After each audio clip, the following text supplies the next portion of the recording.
In the final months of 1934, a French conservator named Henri Marchal began digging straight down into the holiest point of the single largest religious monument on Earth. Beneath the central sanctuary of Angkor Wat, a narrow shaft dropped into the dark, and Marchal followed it, clearing it in stages through packed sand, silica, and crushed stone. 23 meters down, the shaft turned to water. Someone had cut this well at the very heart of the temple, sealed it, and set an offering at the bottom of it, and someone else, centuries later, had already robbed it. And the question that remains, nearly 100 years on, is a simple one. What was worth burying at the center of a god's house, and why? With lasers and radar in hand, do we still refuse to finish the dig? This is Angkor Wat, and it was built to bury something. To understand what Marshall was chasing into the dark, you first have to stand on the surface and take in the thing above it. Angkor Wat was raised in the 12th century by a Khmer king named Suryavarman the Second, at the height of an empire that ruled most of mainland Southeast Asia. It is, still today, the largest religious monument ever built, a temple city sprawling across some 500 acres of the Cambodian lowlands. To raise it, its builders floated millions of blocks of sandstone in from a quarry at the foot of a distant mountain along a network of canals dug for that single purpose. This was not a shrine that grew by accident. It was a universe, planned in stone. Around it spread a metropolis that may have held hundreds of thousands of people, fed by a water system so vast and so precisely engineered that it survived floods and droughts for centuries. Look at how it is arranged, and the intent is unmistakable, though here we can only describe what its builders believed, not confirm it. The 5 towers at its heart were shaped to stand for Mount Meru, the mountain that Hindu tradition placed at the center of creation, the home of the gods. The vast moat around it, so wide it reads as a lake, stood for the cosmic ocean that separates the mortal world from the divine. Every gallery, every rising terrace, every doorway was laid out as a layer of that universe, with the tallest sanctuary at the summit standing in for heaven itself, and the king positioned at the exact center of both earthly power and sacred order. And across its walls, the builders carved their world in staggering detail. Long panels of sandstone run for hundreds of meters, crowded with gods and demons and celestial dancers, with the armies of Suryavarman marching to war, with the Hindu myth of the churning of the Sea of Milk, in which the gods and demons together turn the ocean to draw out the elixir of immortal life.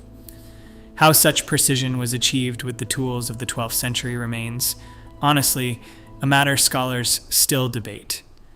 What is not in doubt is the scale of the ambition.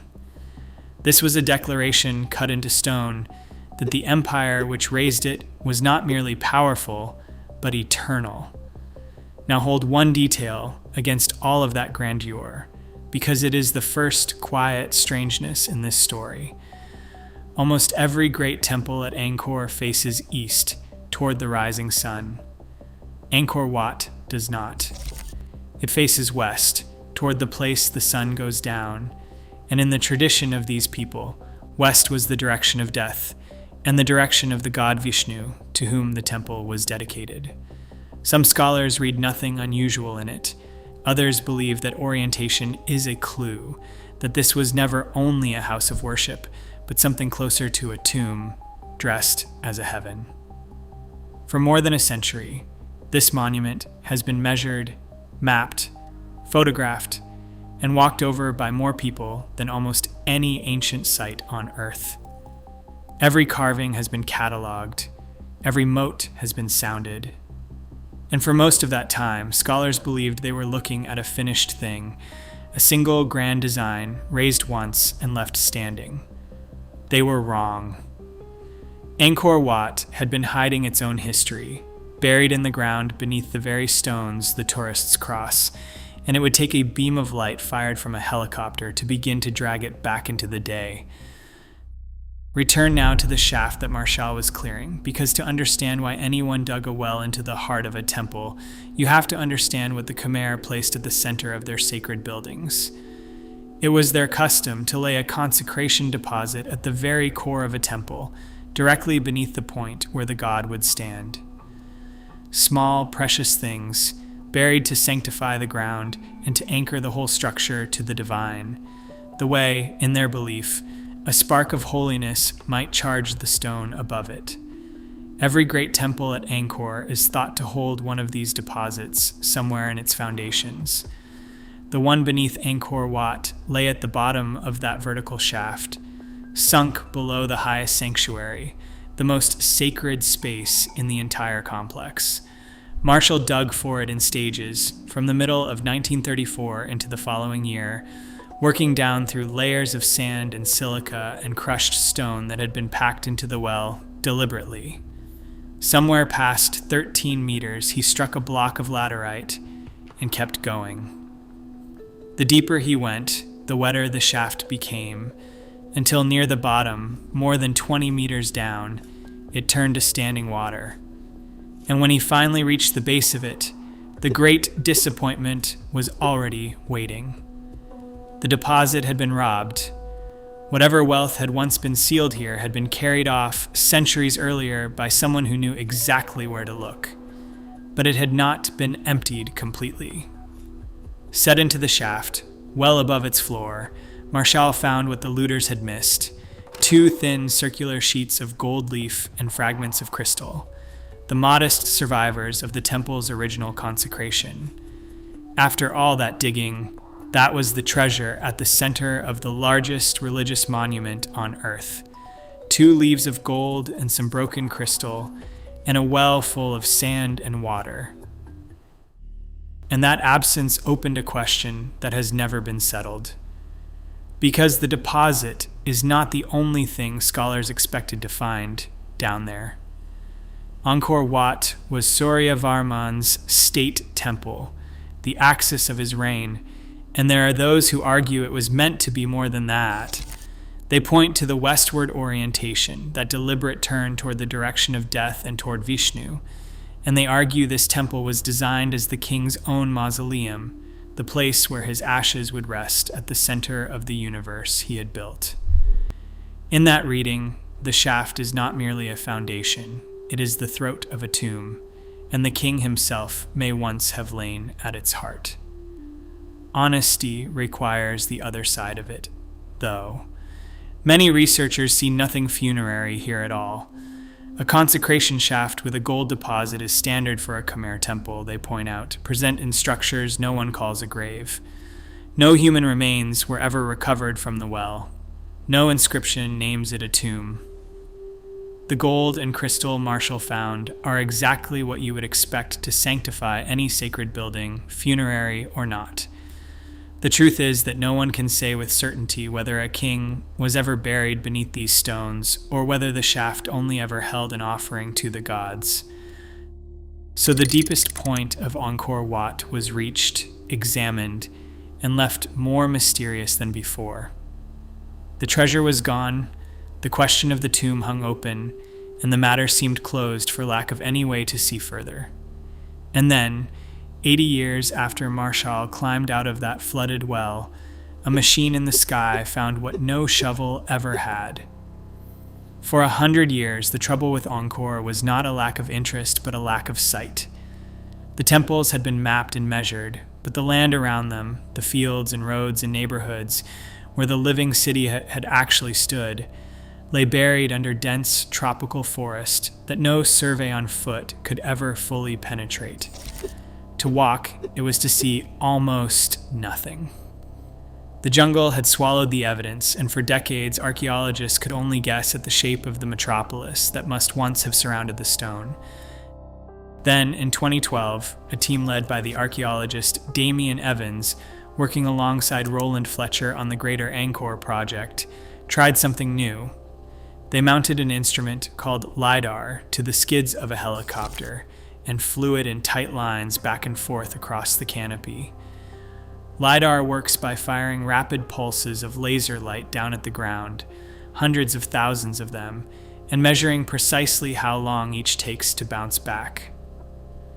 Most of the beams strike leaves and branches, but a fraction slip through the gaps to the forest floor and return, and from those, the machine builds a map of the bare earth as though every tree had been lifted away. In 20 hours of flying, they imaged hundreds of square kilometers. In 2015, a second and larger survey extended it further still. The results stunned everyone who saw them. The jungle floor, stripped bare on the screen, lit up with the outline of a hidden metropolis. Roads ran in dead straight lines for kilometers. Canals and channels formed a deliberate grid. Vast reservoirs appeared, each more than a kilometer long, sized to water entire districts. Around the temples emerged the ghosts of neighborhoods, of shrines, of a whole living landscape that had been erased from view for 6 centuries. And on the slopes of a mountain to the northeast, Phnom Kulen, the scans revealed the buried plan of an entire early capital of the empire, a city called Mahendra Parvata. "We found the great early capital of the Khmer," Fletcher said. "It had been hiding, as Evans put it, in plain sight." Overnight, the story of Angkor changed. This was no longer a grand temple standing alone in the forest. It was the ceremonial heart of one of the largest cities of the pre-industrial world, a low, sprawling urban landscape that in its time may have covered an area on the order of 1,000 square kilometers, dwarfing the medieval cities of Europe. And the scans did more than measure the city's size. They began to unpick the long-held story of its fall. Historians had assumed that when the empire declined, its people fled south to found new capitals, but the LiDAR found no great cities waiting in the south. Whatever ended Angkor, the simple picture of an orderly migration no longer held. Here, honesty requires a small correction to the drama. LiDAR did not uncover treasure, and it did not open a single sealed door. What it delivered was something quieter and, in its way, larger. It handed archaeologists the true footprint of a vanished world, and it did so without disturbing a grain of soil, reading the shape of the past from the pattern of returning light. But amid all of it, all the roads and reservoirs and lost capitals spread across the countryside. The scans turned up something that did not belong out in the jungle at all. It sat directly beside the temple, pressed against the moat of Angkor Wat itself, and no one could explain what it was. The thing beside the moat was enormous, and it was shaped like nothing else in the Khmer world.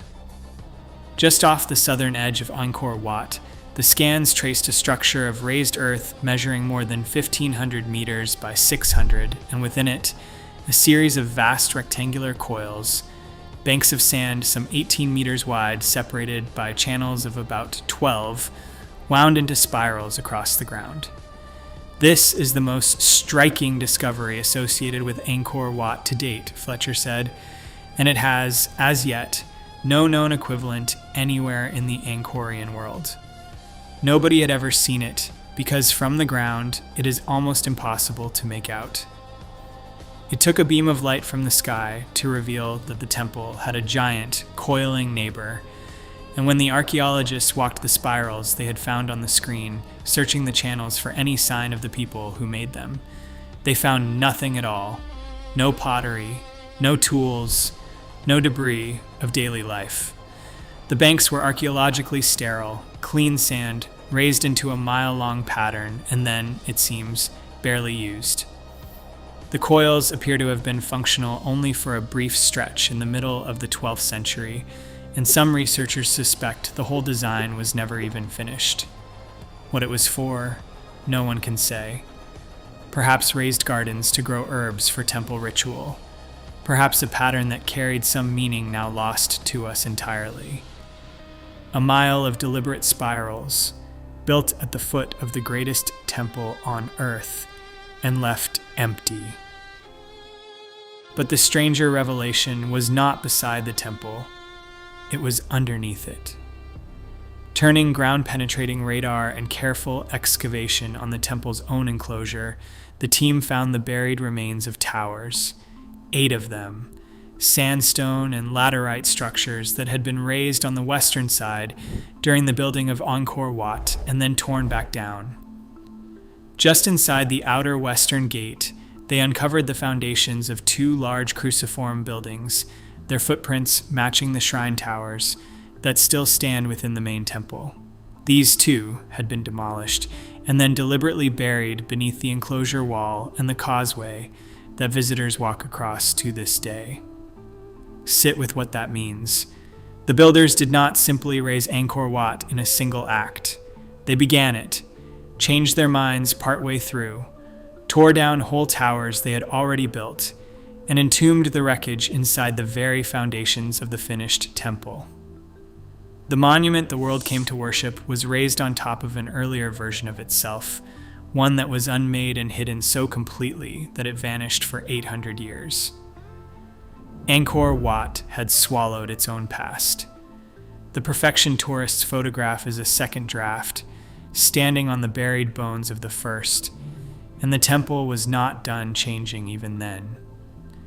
In its final centuries, long after Suryavarman was gone, the evidence shows Angkor Wat being fortified, wooden defenses and platforms added as the age of confident empire gave way to an age of siege, a house of the gods slowly turning into a stronghold. So the ground beneath the causeway held demolished towers, and the field beside the moat held a sterile mile of spirals, and the shaft at the center held a robbed grave that might not be a grave at all, a temple that hid its own construction, its own purpose, perhaps its own king. And it was precisely because Angkor Wat had so plainly buried something that other people felt free to invent what that something was. And into that gap, as it always does, rushed the myth. Angkor Wat is so vast, so precise, so plainly full of buried and hidden things that for centuries people have refused to believe mere human hands could account for it. Some said giants raised it. Others repeated the old Cambodian tradition that the temple was built in a single night by the god Indra himself, conjured whole out of the dark. These are legends, and they are harmless, and they belong to the same human instinct that has always looked at something too grand to explain and reached for the divine to fill the silence. The modern versions are less harmless because they dress themselves as discovery. There is a popular claim, spread across countless videos, that a machine lies buried beneath the center of Angkor Wat, an ancient source of energy, a power plant the old world was not supposed to possess, its existence hidden by the very shaft that Marshall descended. Here, honesty requires a hard stop. There is no machine. The shaft beneath the sanctuary held sand, water, 2 leaves of gold, and fragments of crystal, the ordinary consecration deposit of a Khmer temple. The people who actually excavated it found no device, no chamber of power, nothing but the robbed offering at the base of a sacred well. Then there is the darkest invention of all, and it is worth naming plainly, because it has been told as fact. The story goes that scientists broke into a sealed vault beneath Angkor Wat and found it filled with bound skeletons arranged around an altar, bronze vessels caked in human blood, and a curse carved into the wall promising that the hunger of the gods would return if the chamber were opened. It is a vivid tale. It is also entirely fabricated. No such vault has ever been found. No such excavation ever took place. No such inscription exists anywhere in the temple. Angkor Wat was raised to honor Vishnu, and the sealed things that genuinely lie beneath it are demolished sandstone towers and clean banks of sterile sand, not a chamber of the sacrificed. The blood vault is a fiction, assembled and bolted onto a real monument until it hardened into something it never was. And this is the quiet point that the inventions all miss. They imagine Angkor Wat had to be hiding something monstrous when the truth it actually hides is stranger and more human than any of it. Strip away the giants and the god who built in a night. Strip away the buried engine and the vault of blood, and what remains needs none of it. A king who set out to become a god raised a stone map of the entire universe, turned its face toward the land of the dead, tore down the first temple he built, and sealed the wreckage inside the second, and sank a shaft to the center of creation that may or may not hold his own ashes. That is the real thing, and it is heavier than any curse. The genuine mysteries here are not supernatural. They are ordinary questions that simply have no answer yet. Why demolish and bury towers already built? What a mile of empty spirals was ever meant to do? Whether the flooded shaft is a foundation or a grave. These are the things Angkor Wat actually withholds, and none of them require aliens or blood to be astonishing. Which leaves the one question the whole title has been circling, the strangest of all. We now have the tools to answer several of these outright, so why won't anyone dig? The answer, when it comes, is not a curse, and it is not a conspiracy. It is quiet and practical, and it begins with the shaft itself. Marshall reached the bottom of that well in 1935, and the bottom of it was flooded, packed with sand and standing water more than 20 meters down. To go further, to drain and empty and fully excavate the throat of the temple in search of a king who may not be there, would mean tearing into the structural heart of the most sacred point of the building. And what you disturb, you risk losing. Excavation, by its nature, is destruction. Lift something fragile out of that dark, saturated shaft into the open air, and you may unmake in a season what has survived for 800 years. But the deeper reason has nothing to do with engineering. Angkor Wat is not a ruin. Unlike the dead cities that surround it, unlike Teotihuacan half a world away, this temple never fell silent. Worship here has never stopped. It passed from the Hindu rites of Suryavarman to Buddhist hands centuries ago, and monks pray within its galleries to this day. Pilgrims still climb toward the central tower. It is a living sanctuary, the most sacred site in a nation, and it is also a monument that the world has agreed to protect, watched over by conservators who are already struggling to hold it against the things that threaten it now, the tree roots prying apart its stone, the monsoon, the tread of millions of visitors a year. To take a jackhammer to the floor beneath its holiest chamber in search of an answer is a thing almost no one is willing to do. So the choice has been made deliberately to leave the last questions closed, to scan rather than to dig, to read the temple with light and radar, and to let the shaft keep its secret, betting that a future generation with gentler tools might one day learn what lies at the bottom without destroying the thing that holds it. Some doors are being left shut on purpose. As for the empire that raised all this, it faded the way great things usually do, slowly and from several directions at once, and here honesty requires more than one explanation. Some researchers point to the vast water system, that engineering marvel, finally breaking down under strain and swings of drought and flood that the network could no longer absorb. Others look outward, to shifting trade and the rising pressure of neighboring powers, to the armies of Ayutthaya pressing in from the west. The cause is genuinely disputed.